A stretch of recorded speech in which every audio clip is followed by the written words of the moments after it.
So, hello people in the world. So, ayan. Magandang araw or magandang gabi, magandang hapon sa inyong lahat saan man nakakapanood ng aking vlog for today. So, ayan. Ito ipapakita ko sa inyo ang binili ng aking amo na pakagandang halaman. So, ayan. Medyo dry na ang kanyang lupa. So, ayan. Ito pang isa, dalawa ang binili ng aking amo. Pero, medyo dry na ang kanyang lupa. So, mamaya didiligan ko yan mga ka-gens. So, ayan. Tingnan nyo naman, ang ganda-ganda. My favorite color yellow and pink. So, ayan. Ang ganda. Sobrang talaga nagandahan ako dito sa bulaklak na binili ng aking amo kasi dito sa bahay nila walang mga bulaklak, puro binibili lang pag may party, bumibili ng kaya ito binili nila. Napansin ko nagandahan ako pero nalalanta na siya. So ayan yung mga halaman dito sa bahay ng amo ko, wala man lang ni isang bulaklak kasi sobrang sipag ng hardinero nila. Sobrang sipag. Kabaliktaran pala. Sobrang tamad. Wala man lang bulaklak ni isa yung mga bougainvillea nila. Sa kaibay lang bahay, ang gaganda ng mga bougainvillea nila na mumulaklak. Sobrang ganda yung mga bulaklak. Pero dyan, wala ni isa na bulaklak. So ayan. Ito. Sobrang na-amaze talaga ako sa ganda ng kanyang bulaklak. So, yan. Dry na. And need na talaga siyang diligan.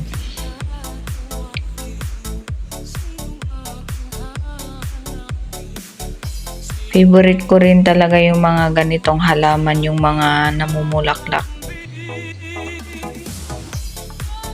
So, yan. Ito na nga guys. Kumuha ako ng tubig sa kusina and then didiligan ko na yung halaman na nasa labas kasi sayang naman kung mamamatay siya. Ito na lang yung halaman na namumulaklak dito. So ayan, dahan-dahan ko lang siya ibuhos, dahan-dahan lang ibuhos yung tubig kasi hindi pwedeng sumobra kasi yung lupa malalaglag sa sahig at magdudumi dyan sa sahig. So, ayan.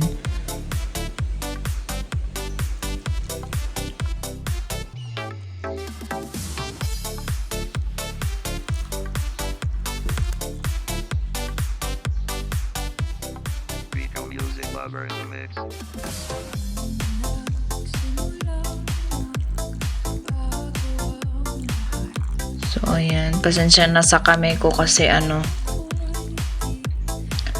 nagsusugat yan dahil sa tubig, sobrang lamig. Sa kakahugas, tuloy-tuloy ang party. Diretso ang kanilang pabisita. Ang dami kong hinuhugasan. Kaya ayan, nagsusugat-sugat na naman yung mga kamay ko, mga daliri ko. Sobrang babad sa tubig at sabon. Ganyan yung kamay ko, sobrang makati siya sa sabon.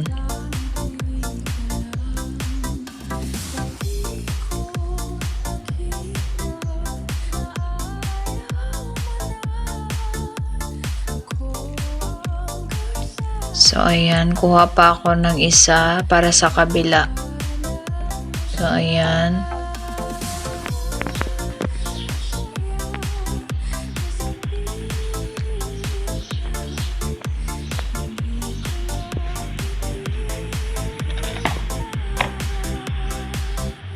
Ganun din siya guys, dahan-dahan lang ibuhos yung tubig para hindi babagsak dun sa sahig yung lupa. O diba, ang ganda. Sayang naman kung mamamatay lang. Kaya ako na lang magdilig kasi di ko naman maasahan yung taga-ano nila dito, taga-linis nila dito sa kanilang bahay sa labas.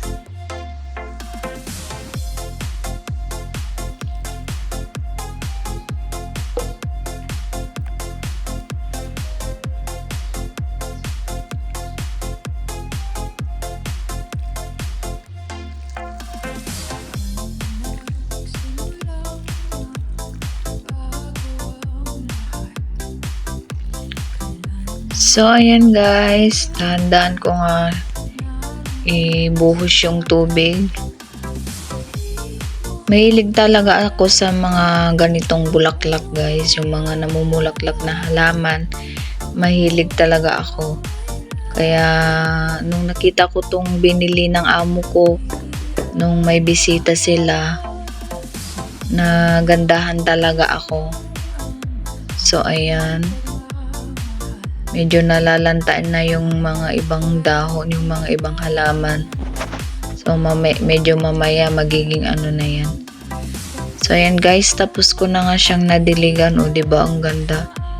Ito, medyo, ano na, nabuhayan na yung dahon niya. Hindi na siya nalalanta, hindi na rin tuyo yung ano, lupa niya. So, ayan guys. Diba? Tingnan nyo, oh.